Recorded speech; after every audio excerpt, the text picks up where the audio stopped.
পাকিস্তানের হাতে এলো চীনের J-35A স্টল যুদ্ধ বিমান। বদলে যাবে দক্ষিণ এশিয়ার আকাশ যুদ্ধ। দর্শক বন্ধুরা, আপনারা জানলে অবাক হবেন, পাকিস্তান এবার চীন থেকে এমন একটা যুদ্ধ বিমান নিচ্ছে যেটা আগে শুধু বড় বড় শক্তিধর দেশগুলোর হাতে ছিল। এই যুদ্ধ বিমানের নাম J-35A, চীনের তৈরি একেবারে পঞ্চম প্রজন্মের স্টল ফাইটার জেট। আর চমকের ব্যাপার হলো, চীনের রাষ্ট্রীয় কোম্পানি সম্প্রতি একটি ছবি প্রকাশ করেছে। সেখানে দেখা গেছে একজন পাকিস্তানি পাইলট বসে আছেন ওই বিমানের ককপিটে। মানে এটা আর গুজব না, এটা একদম বাস্তব। পাকিস্তান সত্যি বিমানগুলো পাচ্ছে। পাকিস্তানি পাইলটরা এখন চীনে প্রশিক্ষণ নিচ্ছেন। এর মানে খুব শীঘ্রই পাকিস্তানের আকাশে দেখা যাবে এই স্টল ফাইটার। পাকিস্তান শুধু এই বিমানই নিচ্ছে না, সাথে নিচ্ছে আরো দুটো মারণাত্মক জিনিস। সেগুলো হলো KJ-500 এওয়াক্স এয়ারক্রাফট, মানে আকাশ থেকে সবকিছু নজরদারি ও কন্ট্রোল করার বিমান।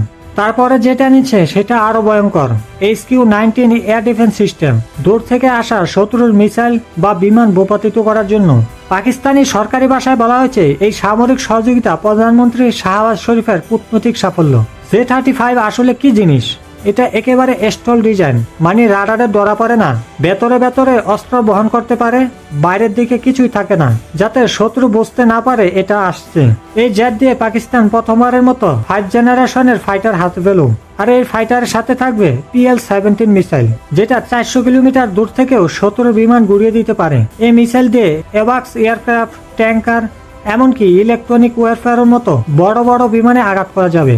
চীনের তৈরি এই যুদ্ধ বিমান মূলত আমেরিকার F-35 এর সস্তা বিকল্প হিসেবে বানানো হয়েছে, কিন্তু ক্ষমতায় মোটেও কম না। সব মিলিয়ে পাকিস্তান প্রায় 40টি J-35A কিনছে। আরো মজার ব্যাপার হলো, চীন এই জেট বানানোর সময় একে শুধু নিজের জন্য না, রীতিমতো রপ্তানির জন্য ডিজাইন করেছে। আর পাকিস্তান হচ্ছে এর প্রথম বিদেশি ক্রেতা। আগে তো ভাবা যেত না কোনো দেশের হাতেই এমন বিমান থাকবে, এখন পাকিস্তান সেটি পেয়ে যাচ্ছে। এই ঘটনা শুধু একটি বিমান কেনা না, বরং গোটা দক্ষিণ এশিয়ার সামরিক ভারসাম্যর বিশাল একটা পরিবর্তন। ভারত আর পাকিস্তানের মধ্যে যে প্রতিদ্বন্দ্বিতা, সেটার নতুন মাত্রা শুরু হয়ে গেল বলা যায়।